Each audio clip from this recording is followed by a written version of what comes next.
Hello, everybody. Welcome to a very, very special and exclusive live Q&A for Prime Video 4. I'm so excited to say this. The Lord of the Rings, the Rings of Power from San Diego Comic-Con. Woo! Yes, I didn't even have to tell you guys to cheer. You were so ready for it. You were ready. I'm Tiffany Smith, and thank you guys all so much for joining us on Twitch, on IMDb, on Amazon Live as well. Now, I'm excited to be here as a fan, me and my Elvish tattoo. Yes, I'm that big of a Lord of the Rings fan. But I'm going to introduce the cast that we've got here so we can get into some questions and find out some good stuff about the show. Does that sound good? Yeah. Yes. All right. So we are being joined by Ismael, Naz, Tyro, Markella, Megan, Daniel, Dylan, and Sarah. This is just a part of the cast, you guys, and they are epic. I'm so happy to be here. First, I have to say a big congratulations because we all just came back from the Hall H panel. So being a fan myself, I was completely blown away. I will not lie. I definitely teared up a couple of times. It was epic. How did that feel for all of you guys getting to be in Hall H for this panel today? Dill? I actually found it really moving. I've never been anywhere where you see that much sort of affection and goodwill offered before anybody's even seen anything. So I thought it was really touching. Feel very grateful they all showed up. Well, and I was talking with you before, Ismael, and you were saying none of you guys have been to Comic-Con before. This is your first time at Comic-Con as well. Yep, first time. Amazing. I mean, you guys set the bar is like up here for your first Comic-Con. That's what I said. I was like, we were talking about outfits and stuff like that. Sarah and myself and a bunch of us. I was like, just wear something that makes you feel like a rock star because I think we're kind of reaching an apex, you know? Yeah. And we felt that way. It's so true. It's an awesome place to be to get to show this content. Obviously, everybody here that was in that room are fans. And Stephen Colbert moderated, and it was a packed house. Incredible. Go ahead. Oh, no. It's Stephen Colbert. Absolutely. I think that it's just that. I mean, I felt so, it was a very surreal moment, I think, for all of us. And that's all I have to say. I keep forgetting that we have to use the mic. You're doing a great job. Thanks. You'll get used to it. Thanks, Dad. Speaking of epic and surreal moments, there was a San Diego Comic-Con trailer that was revealed in Hall H. I know that everyone is going to be watching it many, many times. It was debuted online as well. If you want to see it again, I feel like maybe we could play it here now for everybody. Does that sound good? Right. You guys can watch it again too? Oh, wow. Yeah. Let's do it. Let's roll it. Are we watching it on the TV? I think that we can, yeah. We thought the war, at last, was ended. Today, our days of peace begin. We thought our joys would be unending. We thought our light would never dim. The skies are strange.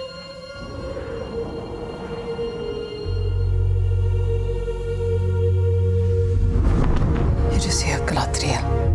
The moment we feared.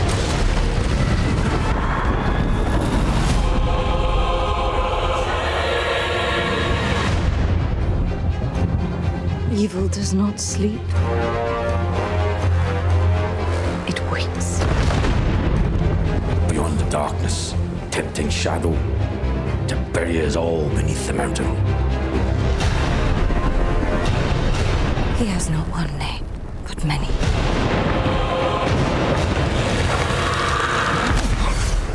Have you heard of him, lad? Have you heard of Sauron?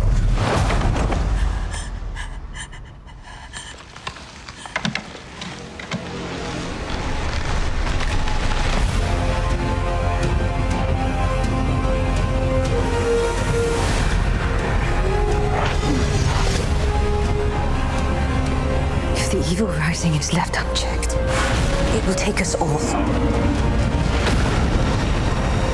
Find the light, and the shadow will not find you. Together we can survive this! Fight with me.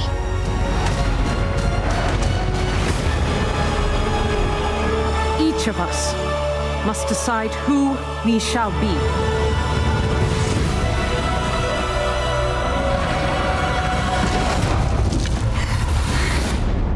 There can be no trust between hammer and rock.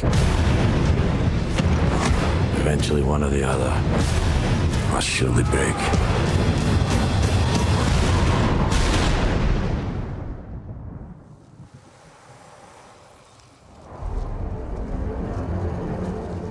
You have been told many lies of Middle-earth.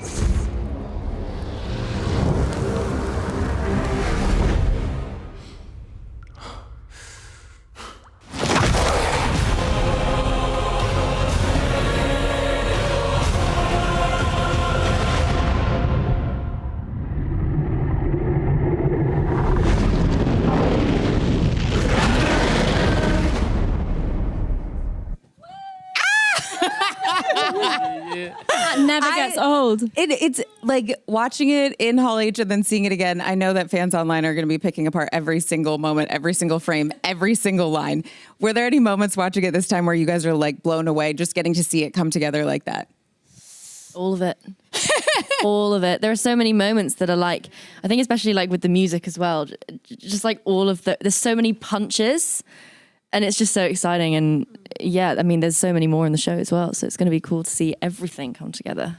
Just a little taste of it. And one of the lines that really stood out, Naz, you get to say in this trailer, find the light and the shadow will not find you. Yeah. That is such an incredibly powerful line. I know you can't probably say too much, but can you tell us a little bit about what that might mean and tell us about your character? I can't say too much, but I can say that I play the mother of this incredible young man. In the show, he plays Theo. And he is somewhat of a rebellious teenager. And I am also a healer and in a forbidden romance with the wonderful Ismael Cruz Cordova. Well, his character, Aaron Dier. I think we got it. But yeah. Very nice. Very nice. But yes, the line is basically, I used to tell him this as a child as a way to comfort him and help him find the light. And this moment that you see in the trailer is one where I'm trying to get him to sort of summon up the courage to look evil in the eye. I love that. And speaking of being a little bit rebellious, we'll toss a question over to you, Tyro. Talk to me about getting cast for this project, because it's seeing you talk at Hall H, I was like, I love him because I feel like you're just so off the cuff and you're talking from your heart. So tell us a little bit about the casting process for you. Oh, it was crazy. It was long. I said this in the hall. Like, it was just such an honor to be like even considered for the role. Like I was bouncing off the walls just because they saw my face and was like, he's cool. I was like, yeah, what? That's crazy. Like, you know, they noticed me. That was cool. But to have like the actual role is like so surreal and like crazy, especially like considering, you know, where I've come from and what I've done before this. You know, I'm very blessed and very grateful. It's pretty. There's a pretty funny story. So, you know, growing up, didn't have too much money. So, you know, I asked my mum. You know, this is 2019. I asked my mum, hey, Ma, can I get this pair of shoes? And she goes, you know what, just hold that thought. And I was like, okay. You know, wait a few weeks. And I say, Mum, can I please get this pair of shoes? I really, really want these pair of shoes. And she says, you know what? If you get this role, you can have 3 pairs of shoes. And that's when I knew she didn't believe in me. So I was like, you know what? Listen, I'm going to prove you wrong. I'm going to get this role. And I went and did it. And I remember the day I got told that I got the role, I was actually on the train on the way to school. And I was with all my mates and my mum sends through the message. She's like, congrats, buddy, you got the role. And like, I look at the message and I'm like, like I'm freaking out. But obviously this is like one of the most top secret things the world has ever seen. So like, you know, I have to like keep it down. So I'm just like, smiling to myself, and my mate's like, what's up with you? Why are you so smiling? I was like, oh, nothing, just got another role for a little film or something, you know.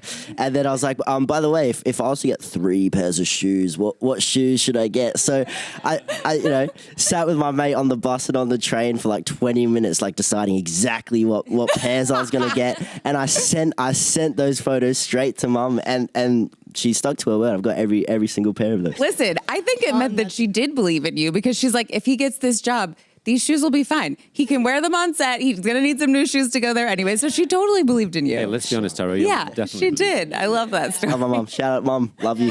We love you. We love you, Rachel.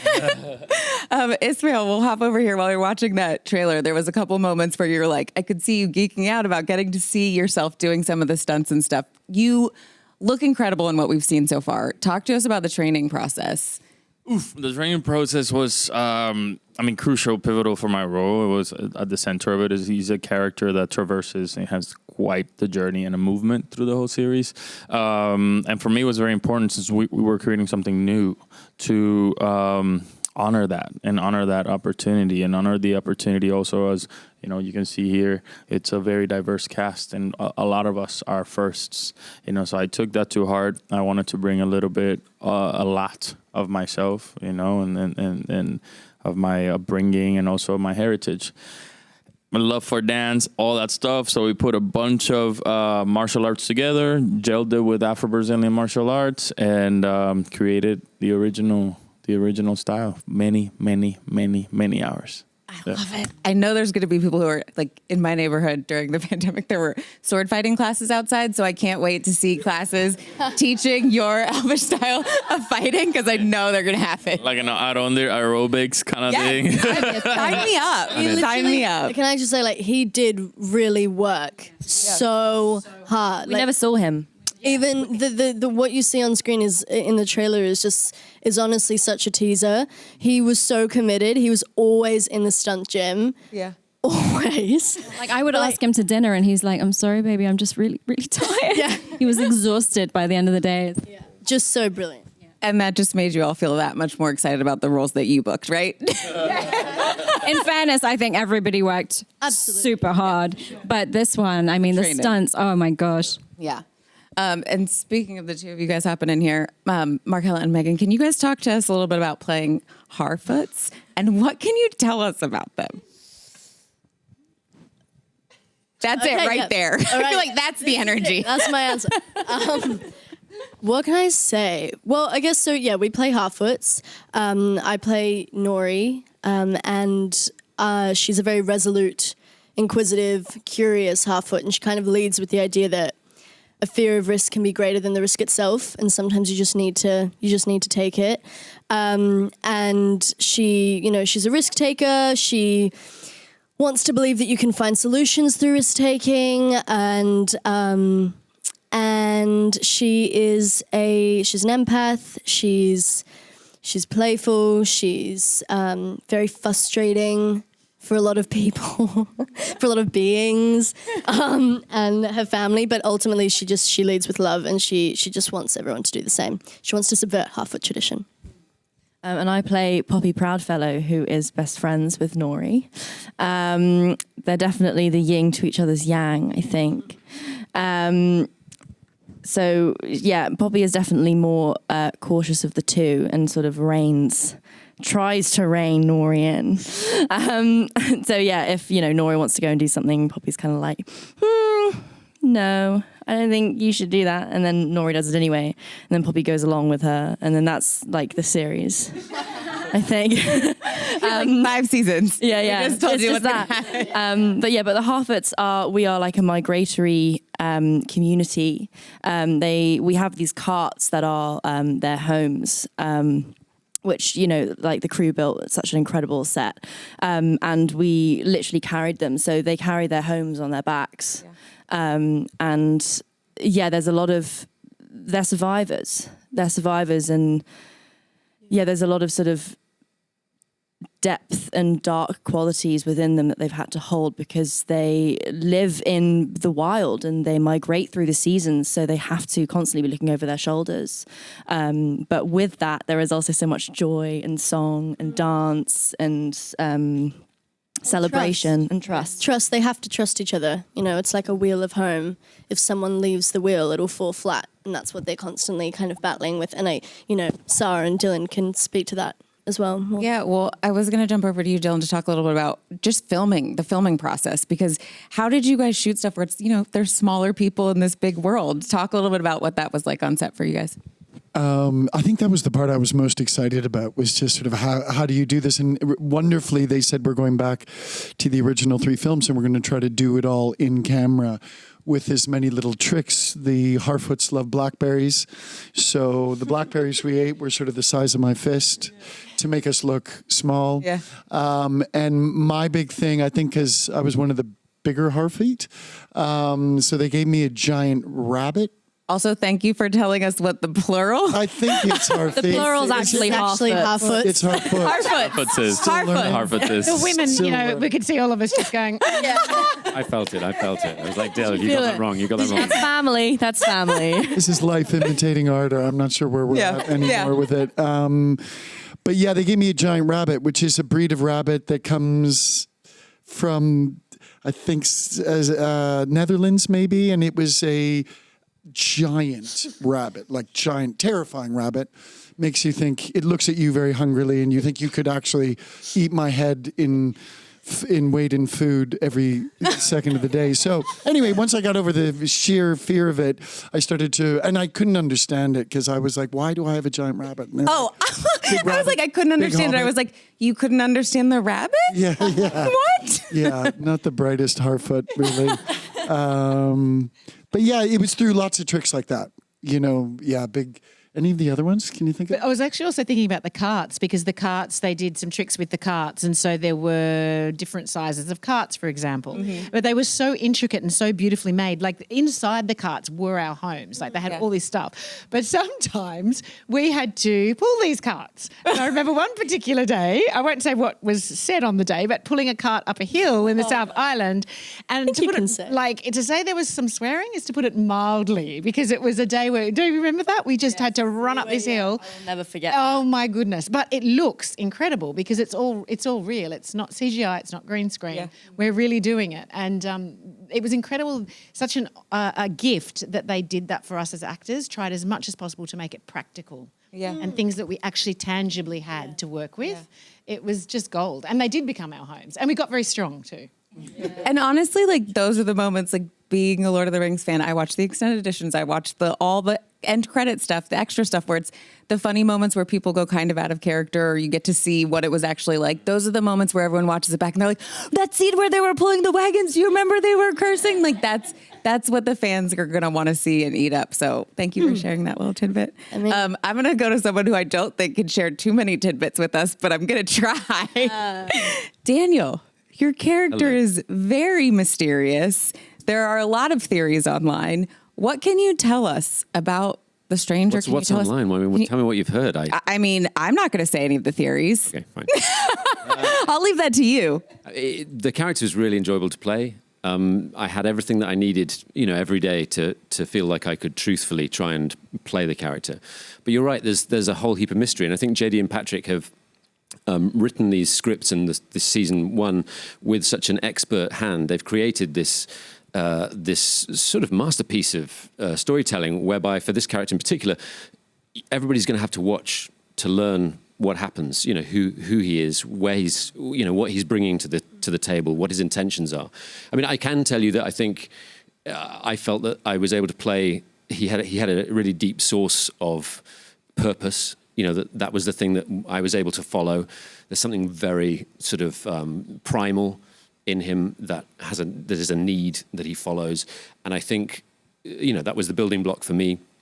It was really enjoyable to play. I don't know how enjoyable it was to act with for these guys, but I must say that I got the chance to watch a lot of this Team Harfoot work, and it was one of the biggest privileges, to watch these guys work. It was really sensational. I only wish that I was able to see more. We weren't really able to cross over into other people's storylines, but I would have loved to have come on set and watch you guys more. I think we did. We managed it once. I managed it about once. You were also generous, and we were able to actually go in and see some of the actors on set, and the showrunners were able to. And that was quite amazing, actually, to be able to visit the set. that I you saw a were great on. scene between you two. Yeah, I wasn't. I snuck into almost every set. Now, after finishing the show, now they're gonna have an eye on me. But I would just turn my badge, put on a mask, put the thing out, and just kind of like sneak in with everybody else, and always be dodging the showrunners. Yeah. But I managed to see like 90% sorry security. Here's the thing I will say. It's like seeing you guys in Hall H and then coming back up and just seeing you guys all together. And there's like 22 here. But seeing you guys all together, the energy that there is, like that makes total sense. And I love it because it feels like it's a supportive family, even though Daniel, maybe you couldn't tell everybody everything, but you're still part of that family too. But by the way, we were guessing, like, we were like, who is he? I still Is he don't this? know who Is he he is. this character? We are Is he still- that yeah. character? And I feel like as much as I was in awe of Ismail with his stunts and his like the physicality and the exhaustion, I was in awe of the fact that he had like very few words to say, and he had to emote everything through his eyes. So like the challenge is, I'm like observing my colleagues going, wow, that's just everybody brought such skill and passion to the table. Yeah. I'm really impressed and blown. You see the show, it's even more impressive. There was a day I remember watching him work, and he didn't have any words to say, which is so difficult. And I was bawling by the end of a particular scene because Actually, I'm going to get teary right now, so I'll stop. But yeah, I mean, incredible. Yeah, Literally, No, Daniel. Come on. It was amazing. I love Also, this. but I think what you just said is everyone put so much to their characters. Like watching, Actually, you know what? I think I I'll should say it. stop myself. I have a problem. We did this No, it's show. more- We did this show through one of the hardest times of everyone's lives and in the world, and we were put in these circumstances. We were in New Zealand for over a year, and to come together, we became a family almost instantly. There were roles, there were familial relationships, all these things, and I think you can see that on screen. You see the heart. This became more than a job. Yeah. This became our way of life. This became our respite. And we knew that we were so fortunate to be in a circumstance where most people were inside their homes, not being able to work. And in our industry was pretty much shut down. And at what point we were the only show that was running. And each and every single cast member poured their souls into this gratitude. And you will see that shine through. I love that so much. And also, I mean, I felt like New Zealand took care of us. Like the country, the people in the country, the crew, everybody sort of took us, this show, in the palm of their hand, and they looked after us, they cared for us, and they poured all sorts of energy and inspiration into it. And I think you see that all on the screen, And I think it's one of those things where the material that you guys are working from is so loved, and there's so much story and detail in it, and part of that is family and coming together. Sarah, because I know that you are also a huge nerd too. What do you think it is about Tolkien and these stories that are so relevant and that just last so long and people still connect with them so much now? Well, I think it's what we're talking about right now. I mean, people talk a lot about Tolkien's the writing of the history and the Elvish language and the world building, all of which is incredible. But I think what ultimately is relatable about him and his works, even today, is exactly this: the friendship, the loyalty, the fighting to do right against all odds, the fighting against oneself. And I think, especially now, but for each and every one of us who's watching now, that we all have those struggles, we all have those battles, and we have friends that we can turn to, hopefully, in those times. And he has just such a wonderful lyrical way of addressing all those issues and bringing them to life. And I think that is so what you'll see in our show, especially because of what we experienced as a cast, but also our writers, our set directors, our designers, our costumers, the music, the whole thing. I think that, it is something that is universal in his work, and that's what it is for me. Well, and kind of jumping into, we were talking about on the way here, we were talking about how excited you were to be at Comic-Con. It's an awesome experience to be here. One last quick question for you guys, because I know you have so much other stuff to do, but I'm still going to get this last one in. What do you guys want audiences to see, or what can they expect when the show premieres on September 2nd? If you want to just run down the line and do one word each. One word. I'm going to start off with a battle between dark and light. I said Couple words, but fine. hyphenated. Apparently, you don't get a lot on the show, so you can have them here. Yeah. I was just gonna say that it Go was ahead. sick, but that's a bit. That works. Hope. I like it. Loyalty. A lot of this face. Yeah. I like it. Unity.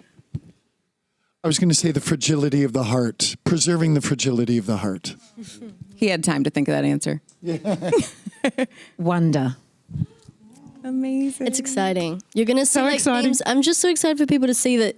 I don't know. I feel like with fantasy, sometimes we can forget that they're actually themes that we experience or that we encounter in our own lives. You know, love and, you know, triumph in the face of adversity and all of that. And to see that it's just set in a fantastical context. So maybe it's more accessible sometimes because you've got the visual, the visuals and the music and the soundtrack. But ultimately, it's relatable because it's just as you so articulately said, it's just our lives. Well, I could sit here and talk with you guys for hours, but they're telling me that you guys have so many other places to be at Comic-Con. So thank you all so much for hanging out with us. Thank you guys all for watching live with us. Thank you. And make sure you tune into Prime Video on September 2nd for the premiere of The Lord of the Rings, The Rings of Power. And I feel like we're going to take it out with you guys getting to watch the trailer one more time. Check it out. Thank you guys. Thank Bye. you. Thank you, Tiffany.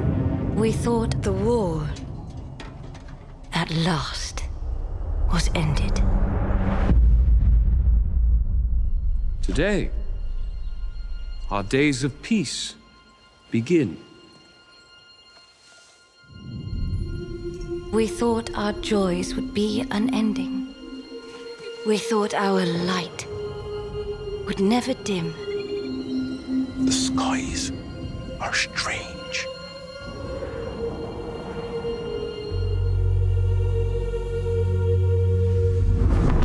It is here, Galadriel. The moment we feared.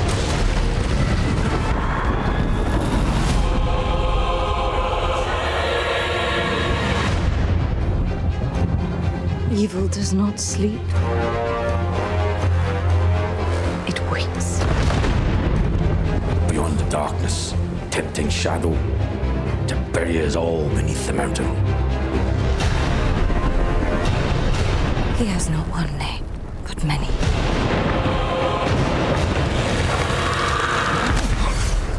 Have you heard of him, lad? Have you heard of Sauron?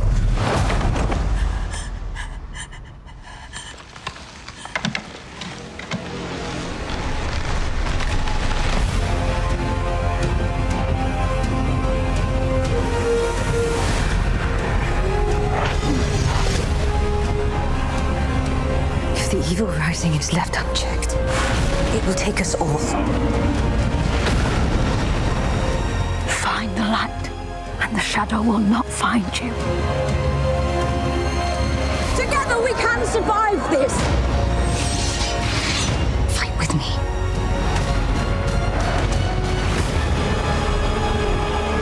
Each of us must decide who we shall be.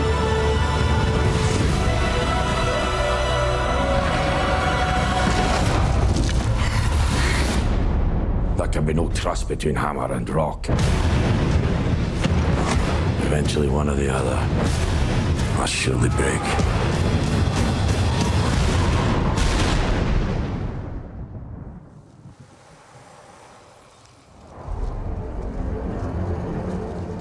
You have been told many lies of Middle-earth.